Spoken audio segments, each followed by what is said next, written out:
गुरु प्यारी साध संगत जी, आप सभी को प्यार भरी राधा स्वामी जी। संगत जी, आज मेरी यह एक बात ध्यान से सुन लीजिए। अगर शादी के कई वर्षों बाद भी आपका आंगन सूना है तो आने वाली 23 अगस्त पुत्रदा एकादशी के दिन सूर्योदय से पहले लड्डू गोपाल के नन्हे हाथों में यह एक छोटी बांसुरी चुपचाप थमा देना।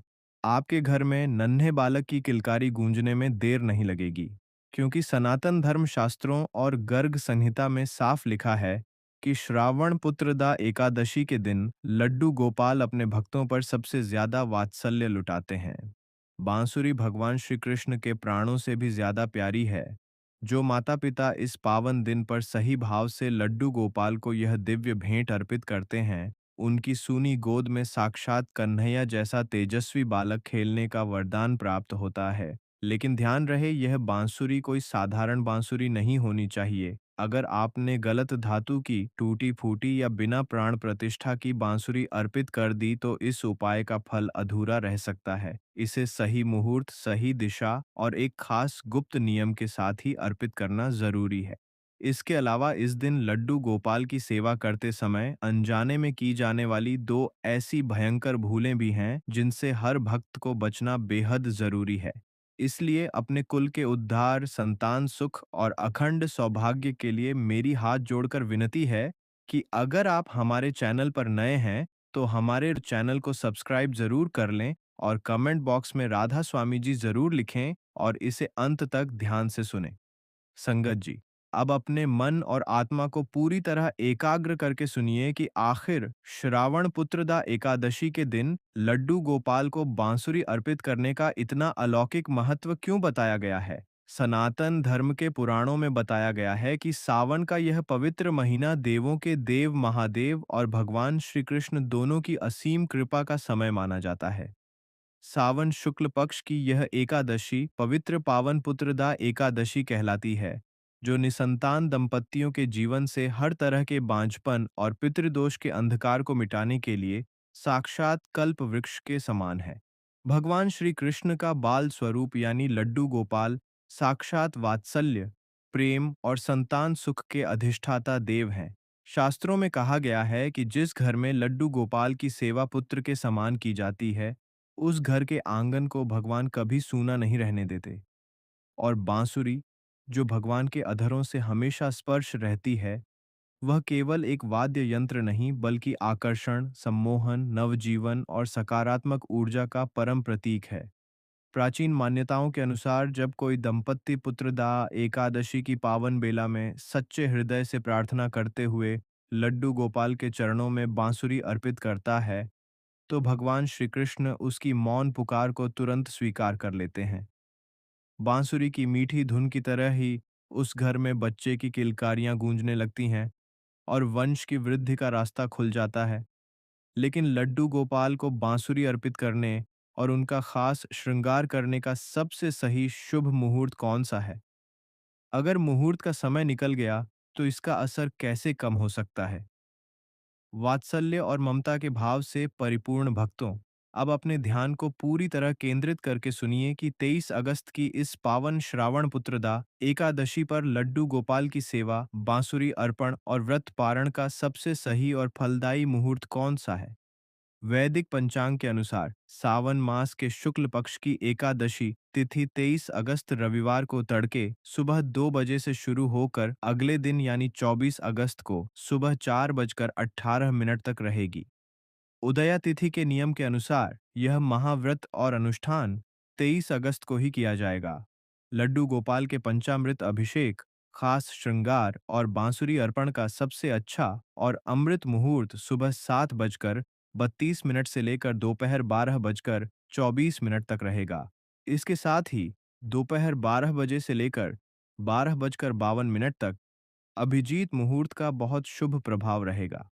शास्त्रों में कहा गया है कि अगर आप संतान प्राप्ति की कामना से लड्डू गोपाल को बांसुरी अर्पित करना चाहते हैं, तो सुबह सूर्योदय के तुरंत बाद से लेकर इस अमृत मुहूर्त के बीच का समय सबसे शक्तिशाली माना गया है। इस समय की गई प्रार्थना सीधे भगवान के बाल स्वरूप के हृदय को छूती है। और जो भक्त इस दिन व्रत रखेंगे, वे ध्यान दें कि व्रत का पारण अगले दिन यानी 24 अगस्त सोमवार को सूर्योदय के बाद ही किया जाएगा। मुहूर्त का यह सही समय तो आपने जान लिया, लेकिन क्या आप जानते हैं कि संतान सुख के लिए लड्डू गोपाल को किस खास धातु की बांसुरी अर्पित करनी चाहिए और कौन सी बांसुरी भूलकर भी नहीं लानी चाहिए? सद्गुणी भक्तों और सनातन धर्म के सच्चे पहरेदारों, अब अपने अंतर्मन को एकाग्र करके सुनिए कि संतान सुख और वंश वृद्धि के लिए लड्डू गोपाल को किस तरह की बांसुरी अर्पित करनी चाहिए, क्योंकि धातु और रंग का सही चुनाव ही इस उपाय का आधार है। ज्योतिष शास्त्र और वास्तुशास्त्र में साफ विधान है कि अलग-अलग धातुओं की बांसुरी का असर अलग-अलग मनोकामनाओं के लिए होता है। अगर आपकी सबसे बड़ी कामना संतान प्राप्ति और सूनी गोद भरने की है, तो सबसे अच्छी धातु चांदी मानी गई है। चांदी साक्षात चंद्रमा और शुक्र का प्रतीक है, जो मन की शांति, आकर्षण और मातृत्व सुख को सीधे जागृत करती है। एक छोटी सी चांदी की बांसुरी लड्डू गोपाल के लिए साक्षात कामधेनु के समान फलदायी होती है। अगर चांदी की बांसुरी संभव ना हो, तो आप पीतल या प्राकृतिक बांस की बनी लकड़ी की बांसुरी चुन सकते हैं। पीतल देवगुरु बृहस्पति का कारक है, जो संतान कारक ग्रह माने जाते हैं, और बांस की लकड़ी प्रकृति की शुद्धता तथा भगवान श्री कृष्ण के ब्रज धाम का साक्षात प्रतीक है। लेकिन सावधान, भूलकर भी प्लास्टिक, लोहे, कांच या किसी खुरदरी और टूटी फूटी धातु की बांसुरी लड्डू गोपाल को अर्पित ना करें। प्लास्टिक और लोहे जैसी चीजें नकारात्मक ऊर्जा को आकर्षित करती हैं और ऐसी भेंट भगवान को अप्रसन्न कर सकती है। इसके साथ ही बांसुरी पर कोई काला धागा या काला रंग नहीं होना चाहिए। वह बिल्कुल साफ, नई और पीले या लाल रंग के चमकीले गोटे से सजी होनी चाहिए। यह तो हुआ बांसुरी के सही चुनाव का नियम, लेकिन बांसुरी अर्पित करने से पहले लड्डू गोपाल का पंचामृत अभिषेक और खास श्रृंगार किस गुप्त शास्त्रीय विधि से करना जरूरी है, ताकि वे आपकी प्रार्थना को तुरंत स्वीकार करें। संगत जी, अब अपने मन को पूरी तरह शांत और एकाग्र करके सुनिए कि श्रावण पुत्रदा एकादशी के दिन लड्डू गोपाल का अभिषेक और श्रृंगार किस गुप्त शास्त्रीय विधि से करना चाहिए, जिससे वे बाल स्वरूप में प्रसन्न होकर आपकी झोली भर दें। सबसे पहले 23 अगस्त की सुबह स्नान आदि से निवृत्त होकर पीले या लाल रंग के साफ कपड़े पहने। इसके बाद लड्डू गोपाल को एक सुंदर तांबे, पीतल या चांदी के पात्र में विराजित करें। अब सबसे पहले कच्चे गाय के दूध, दही, शुद्ध देसी घी, शहद और गंगा जल, इन पांचों को मिलाकर दिव्य पंचामृत तैयार करें। इस पंचामृत से भगवान के बाल स्वरूप का बड़े ही लाड़, प्यार और वात्सल्य भाव से अभिषेक करें। अभिषेक करते समय मन ही मन हरे कृष्ण कृष्ण कृष्ण हरे हरे महामंत्र का जाप करते रहे। अभिषेक के बाद लड्डू गोपाल को शुद्ध जल और गंगा जल से स्नान कराकर एक मुलायम कपड़े से धीरे धीरे पोंछें। इसके बाद उनका अलौकिक श्रृंगार करें। उन्हें पीले या लाल रंग के नए सुंदर वस्त्र यानी पोशाक पहनाएं। पीला रंग भगवान विष्णु को बहुत प्रिय है।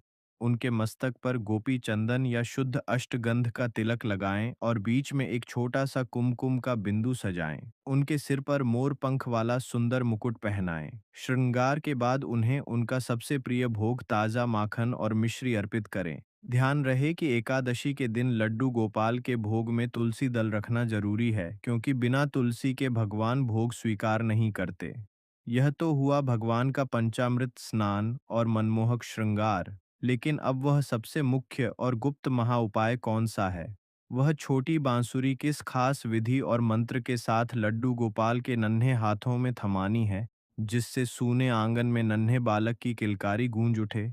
वात्सल्य और संतान की अभिलाषा रखने वाले भक्तों, अब अपने अंतर्मन को पूरी तरह एकाग्र करके सुनिए वह सबसे अचूक, दुर्लभ और गुप्त महा उपाय, जिसे 23 अगस्त पुत्रदा एकादशी के अमृत मुहूर्त में करने से सूनी गोद भरने के साक्षात योग बनने लगते हैं।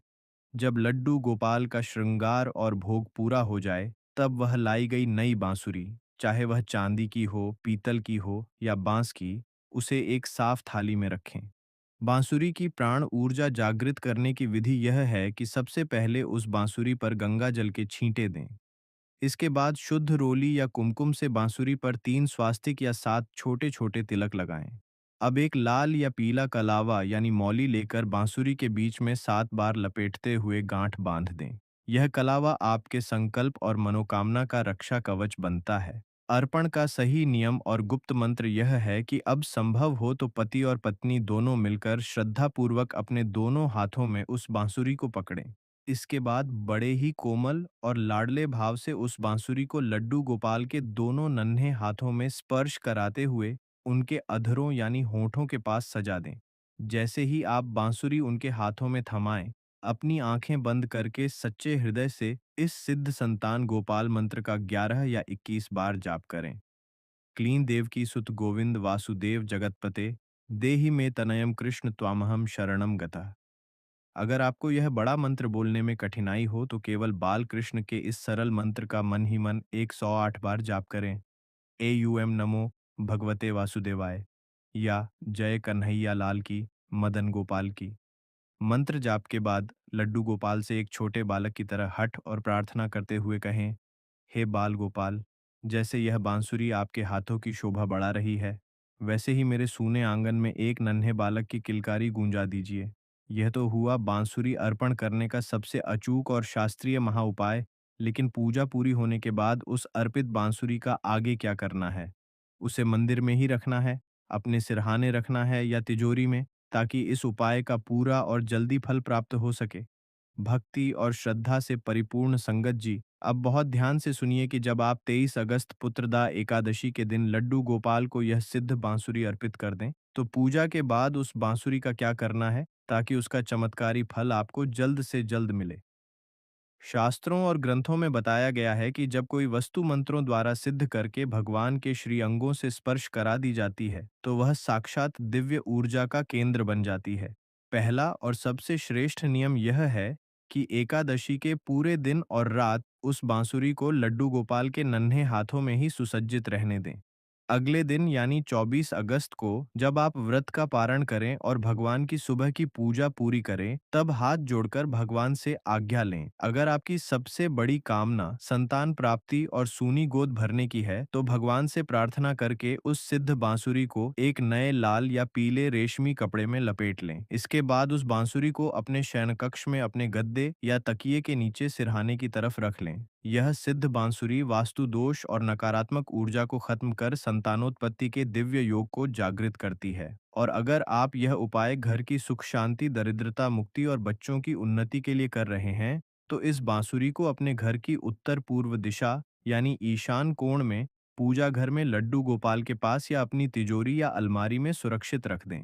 इससे घर में कभी धन धान्य की कमी नहीं होती। समस्त संगत जी और परिवार के रक्षकों, अब सुनिए, 23 अगस्त की पावन गोधूली वेला यानी संध्या काल का वह अंतिम और सबसे कल्याणकारी दीप उपाय जो आपके घर आंगन को हर तरह की बुरी नजर और क्लेश से मुक्त कर देता है। शाम के समय सूर्यास्त के बाद लड्डू गोपाल के सामने शुद्ध देसी घी का एक दीपक जलाएं और कपूर जलाकर उनकी भावपूर्ण आरती करें। आरती के समय घर के सभी सदस्य एक साथ ताली बजाते हुए बाल गोपाल की जय जयकार करें। इसके साथ ही घर के मुख्य द्वार की दाईं चौखट पर घी या तिल के तेल का एक दीपक जरूर रखें ताकि मां महालक्ष्मी का स्थायी वास आपके घर में बना रहे।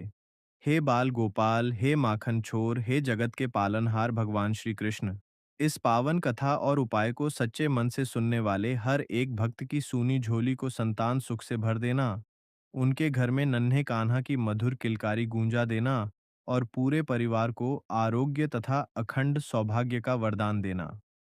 अगर आपको यह पावन जानकारी ज्ञानवर्धक और हितकारी लगी हो, तो इसे अपने अन्य मित्रों और परिजनों के साथ ज़रूर साझा करें ताकि वे भी इस पुण्य लाभ से वंचित ना रहें। इसी के साथ संगत जी, अगर आप हमारे चैनल पर नए हैं तो हमारे राधा स्वामी शब्द चैनल को सब्सक्राइब ज़रूर कर लें और कमेंट बॉक्स में राधा स्वामी जी ज़रूर लिखें। राधा स्वामी जी।